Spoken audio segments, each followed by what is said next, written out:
And I'm especially delighted, of course, to welcome the stars and the director of the movie, three true Hollywood titans, Leonardo DiCaprio, Tom Hanks, and Steven Spielberg. Welcome to Berlin.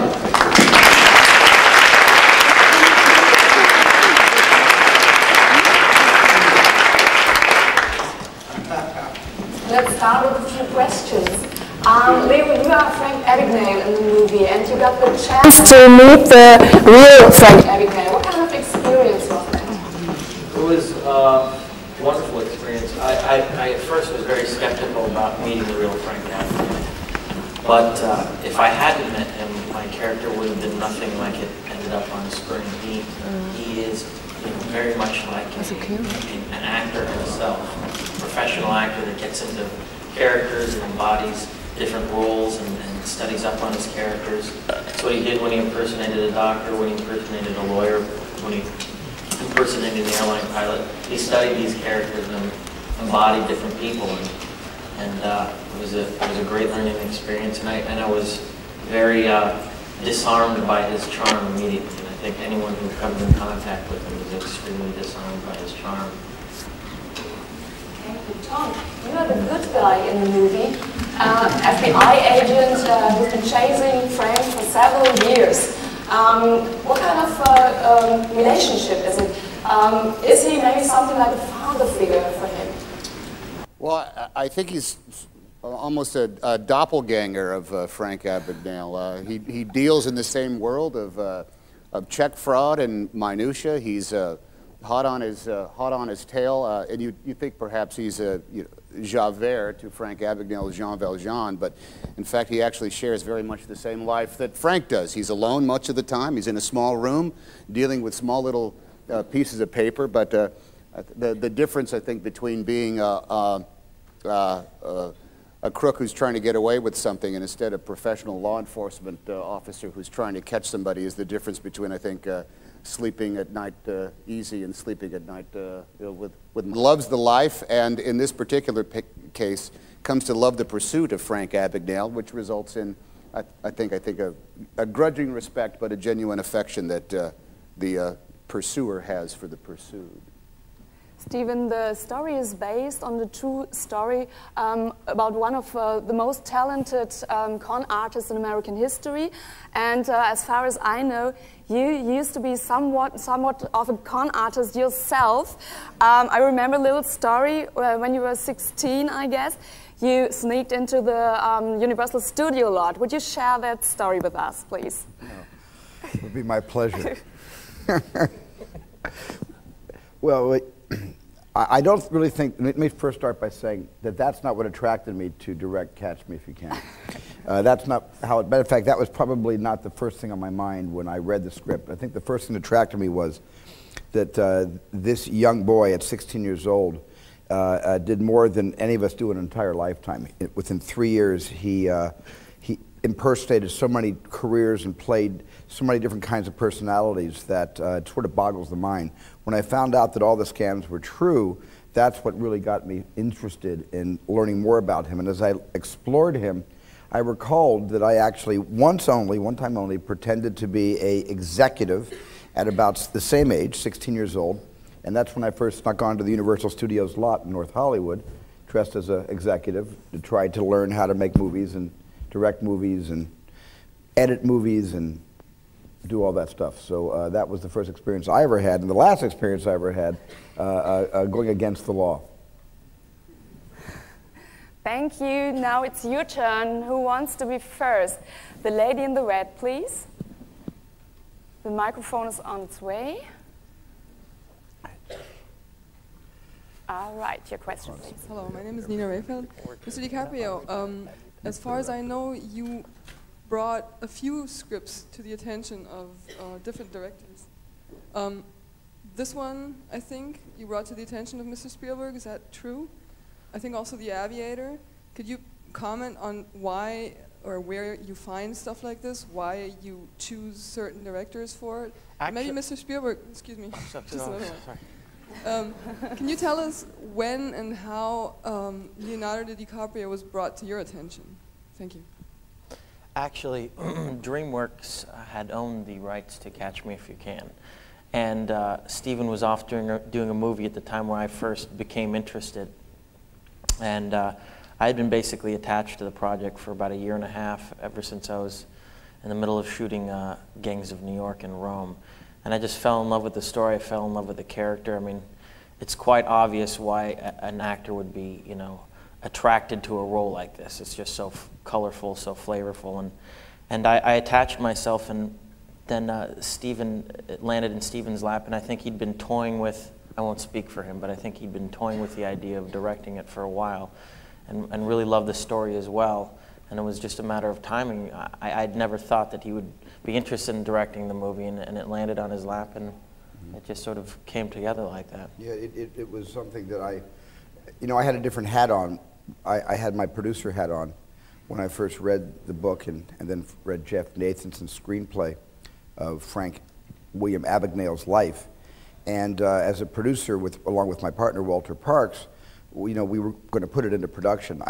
Sometimes it's hard for me to think of a project to direct when I'm actually, as a co-founder of a studio, producing. And I really have to actually say, wait a second, why am I giving this great piece of material away to another director? I should do this myself. And I kind of came to my senses and did it myself. Next question. The gentleman in the first row, please.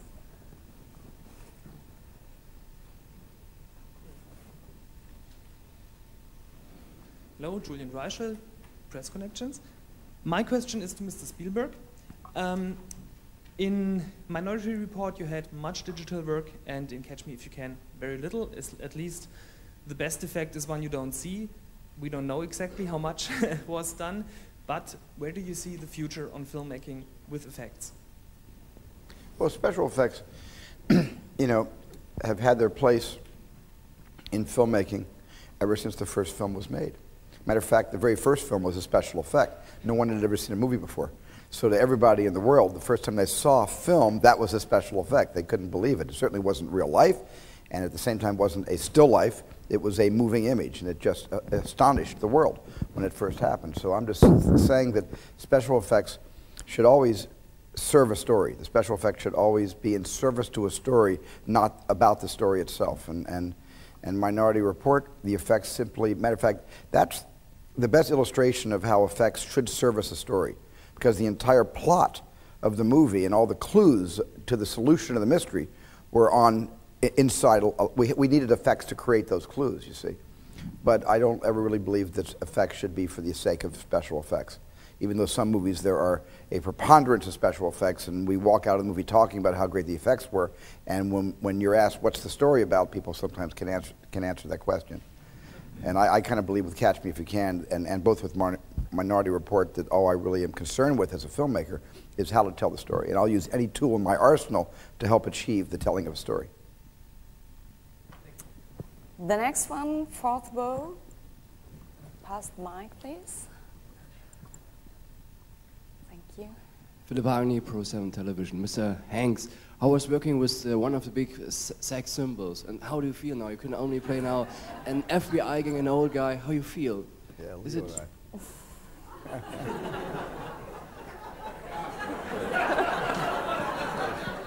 Don't you want to ask Leo that question? DiCaprio. I mean the young one, Mr. DiCaprio, the actor. Well, it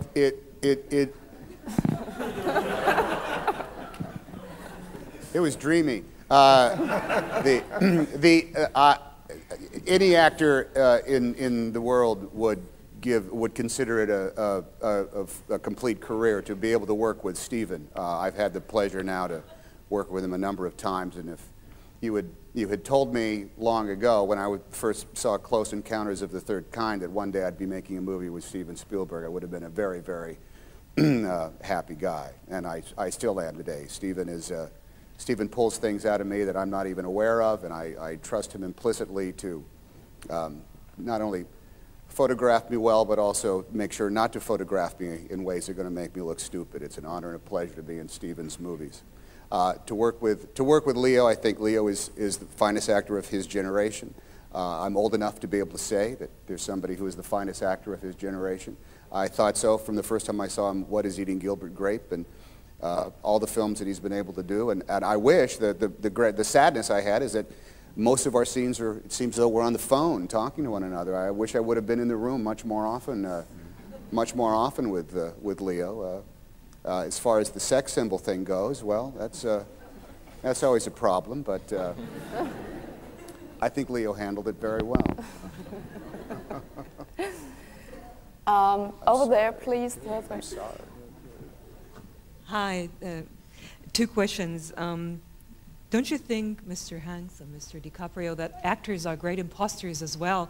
Mr. Spielberg has shared his opinions on that with us. And secondly, all three of you have gone through parents' divorces, as has Frank Abagnale. Can you share your impressions of that as well? Will, who wants to go first? Well, since she asked you first about Really? your impersonations of actors. I can only reiterate what I said before, in that, yes, I think there is a certain amount of being an imposter as an actor. I mean, for example, like I said before, I have no new answer really, but simply the fact that, you know, Frank Abagnale was very much like an actor, you know, and he was a con man. I think we are imposters to a certain degree, absolutely. You know, the simple fact that we get paid for what we love to do so much, in my opinion, makes us imposters. But as far as the divorce, you know, as much as I would love to sit here and say that there was a direct correlation between this and my character in my own life, I can't say that. I mean, I certainly think that, you know, we draw upon things in every character we do from our own life, and, you know, there's a certain level of unconscious that comes into play with everything we do as people in this industry. But there was nothing that I drew upon from my own life.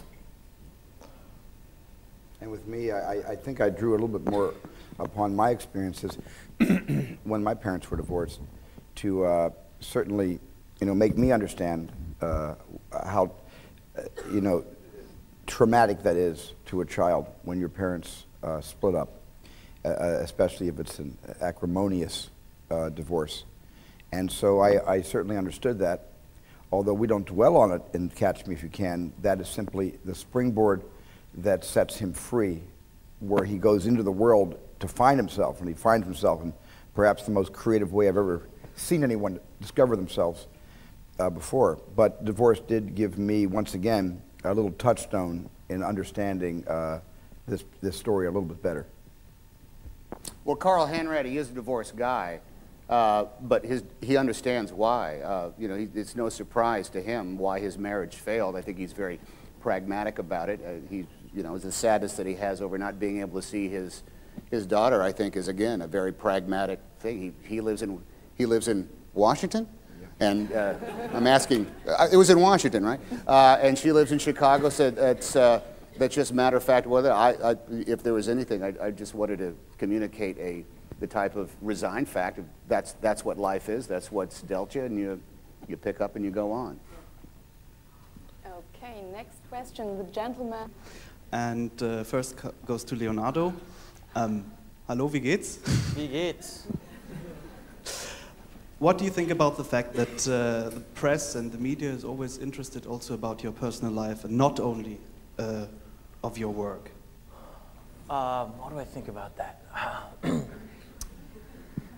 Well, the truth is that when you have to know consciously coming into this business, it's just synonymous with becoming an actor or movie star, that people are going to be interested in your personal life.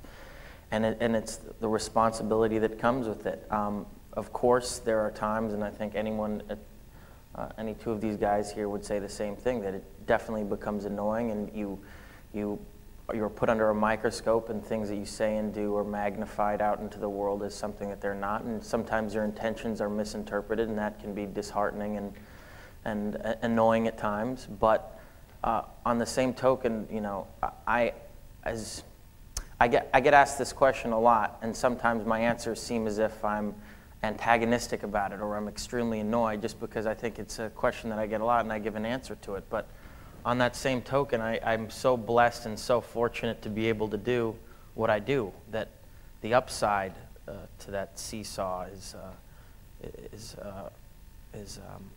so much, and I get so much out of doing what I do that I have no complaints, really. Mr. Spielberg, Hollywood does a huge amount of remakes, of sequels, of literature adaptations. Aren't there any pure ideas for cinema movies left, or do people don't take risks today? Well, I'm certainly not, going to criticize my own industry for what we all do and trying to tell stories. I mean, it's all about the telling of stories. I mean, I remade one movie in my career, which I'm proud of, a film called Always, based on a guy named Joe, the Victor Fleming picture. So I'm not going to condemn people remaking films, 'cause I've done it myself. There are a lot of sequels made, and I've made 2 follow-ups to Raiders of the Lost Ark and 2 Jurassic Parks, so I'm not going to stand here criticizing myself for doing a bunch of sequels, which I have. But, there is certainly room in our industry and a really nice balance between sequels, remakes, and originals. When you really look at what a sequel means a film was so overwhelmingly popular that the public demanded more of the same experience, and that's what generates sequels. And I think that when you also look at the statistics of how many sequels to how many originals, you'll find that there's probably 2 sequels to every 10 originals. So sequels, remakes are a minority in my report about the majority of Hollywood. And now the gentleman... Well, all of the scams, meaning all of the imposter side of Frank Abagnale, all of his scams are all true. Going on the Tell the Truth, that game show absolutely happened. All the scams are true. I took some license with Jeff Nathanson, the writer, dramatically, for instance, was in setting up the divorce and the relationship. The divorce really happened, and it did send Frank into the world, lost and alone and looking for some kind of guidance. But in fact, after he ran away from home, he never saw his father again. And in Catch Me If You Can, the relationship with his father continues beyond his running away from home. And that was added to try to further motivate what makes Frank run. And there were a couple little extensions in some of the incidents that we thought were fun to extend a bit more. For instance, in real life, when the airplane landed, Frank Abagnale actually ran out the back door of a 727, and in our movie, he dramatically goes out the wheel well. Yeah. Next question over here, please. Hello, I'm Marcus Cheatham. Catch Me If You Can is a wonderful movie about the 60s, and our question to Mr. DiCaprio, what do you think about this time? Are you happy that you was born later, or is it quite the opposite?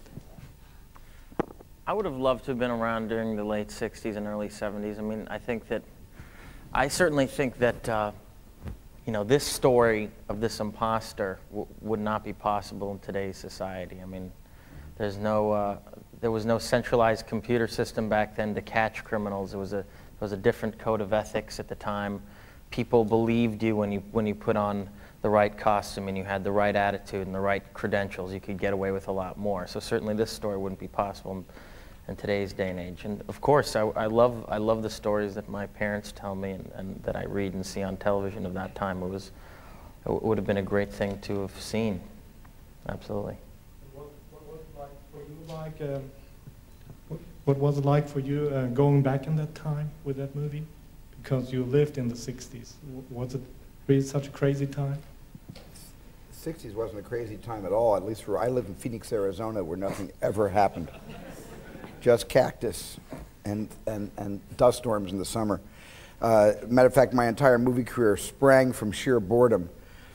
I think if I had been brought up in New York City, I probably wouldn't have been a director as quickly as I became a director growing up in Phoenix, Arizona. So I thank the 60s for giving me a career, and this is my thanks to the 60s by making this movie. Oh, I have another question, I think. How important was the music for the movie? You used, for example, with the Frank Sinatra title, Come Fly With Me, and so on. Well, I love all that music, those old standards. I was raised with those, and that's music for all time, not just, those are songs that might have come from the 60s, but they continue to be classics today. I didn't want Catch Me If You Can to be the kind of movie that we've all collaborators I've ever had in my entire life. John decided to do something kind of neutral. He wrote a score in the idiom of jazz, of progressive jazz, a little bit like Charlie Parker. And I think that gives Catch Me, it doesn't just root it in the 60s, but lets it overcome the 60s and become a little more timeless. And standards like Judy Garland singing Embraceable You, which I've always loved that song, and there was Nat King Cole, chestnuts roasting on an open fire. The music kind of was antithetical of the period, but at the same time lets the film have a few more years of shelf life, I think. Thank you. No, the lady over there. First child or first the Oscar, there wasn't really an answer. But what is all about these Oscar rumors about you? What do you think about this? The Oscar, the Academy Awards. Yeah, I've heard of it. People know about it. I really don't know how to answer that question, other than, of course, it would be wonderful, to be nominated. I think any actor would. I think that, I could give the cliche answer sitting here and saying it doesn't matter, but of course, I think everyone is honored to be there and honored to be nominated, and I would love to. But, like I said on the show last night, you never know what resonates with people. You could try your best, and oftentimes things that I've thought were wonderful films or wonderful performances have not gotten any recognition. So there's so many things that come into play. It's an intangible thing that we can't manipulate. Otherwise, I'm sure we'd all be there every year, right? And a short question for Mr. Hanks. Everybody in Berlin is excited to have dinner, lunch with Mr. Egon Krenz. They're excited about that, are they? Yeah. Could you say just some words about this film and the project? Well, we don't know what shape it's going to take. We are just fascinated by the great many contradictions that are in the life of the man Dean Reed. He's an absolute mystery to pretty much everybody in America, and anytime there is the combination of mystery and contradictions, it can make for a very fascinating movie. Whether or not we'll be able to pull that off or accomplishment, or how long it's going to take, we don't know. But I must say, everybody here that we've spoken to has been extremely gracious, and in some cases extremely, well, what's the word I'm looking for? Shall we say diplomatic? In the course of my lunch with well, at that restaurant, and I must say it is for an American who grew up during that period. It is all very, very fascinating, and I hope that we can literally pound it out. I hope that we can figure out how to do it and make it a movie that is fascinating to more than just myself, but to everybody who would bother coming. Next question over there. The gentleman.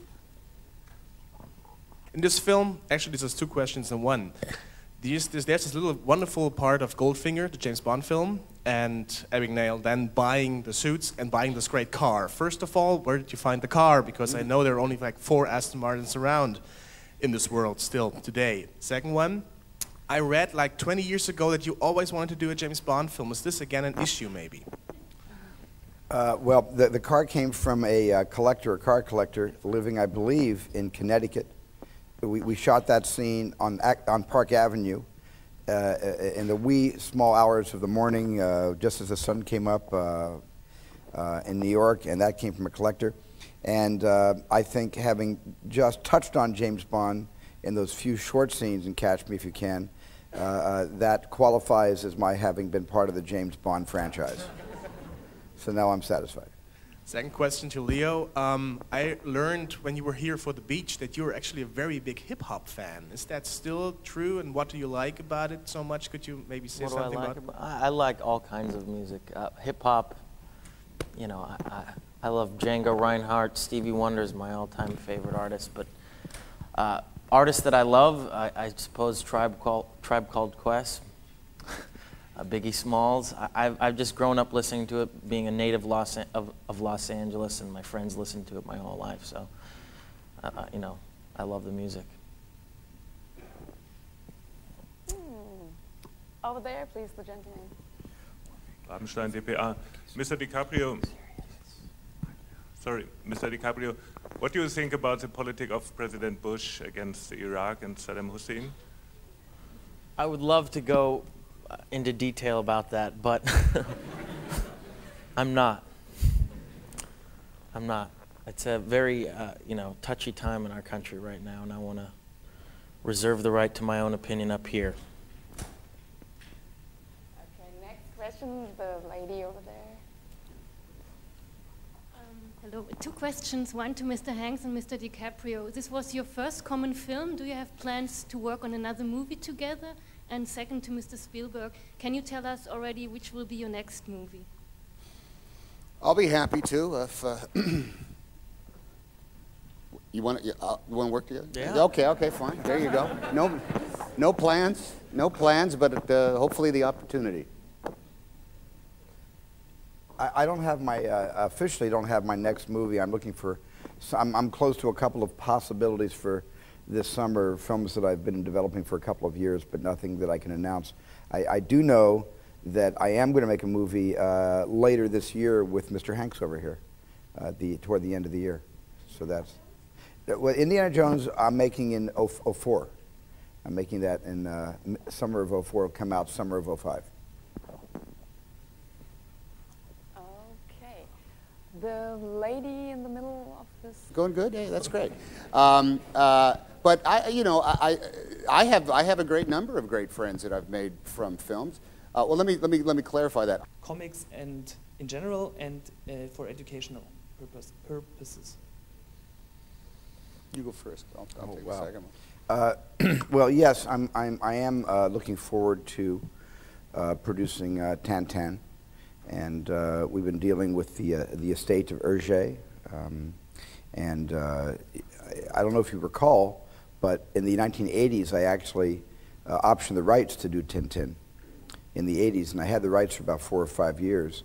And then I let the rights sort of, Huge evolution in the content of the stories. Now more and more you see graphic novels being optioned, like Ghost World or other comics, and the stories have become so much more advanced from when I remember reading them as a young man that, I think there's a infinite amount of potential there to make them into films, absolutely. Road to Perdition. Road to Perdition, yeah. Tom's last film, Road to Perdition, was a graphic novel, based on a graphic novel. If it was the Alec Guinness movie, I would have said absolutely not. There's no reason to do that. But instead, would you like to read this latest screenplay of a movie that the Coen brothers are going to make? So yeah, I want to read that one. So it's an interesting. It's going to be a brand new film, one way or the other, just by the nature of the artistic pedigree of Ethan and Joel. The whole thing about remakes, it's an interesting. There were a lot of films where the stories were very, very good, but the films either were ignored when they came out or they weren't executed right, that are open for possible remakes someday. So the last two questions. Well, Germany today is,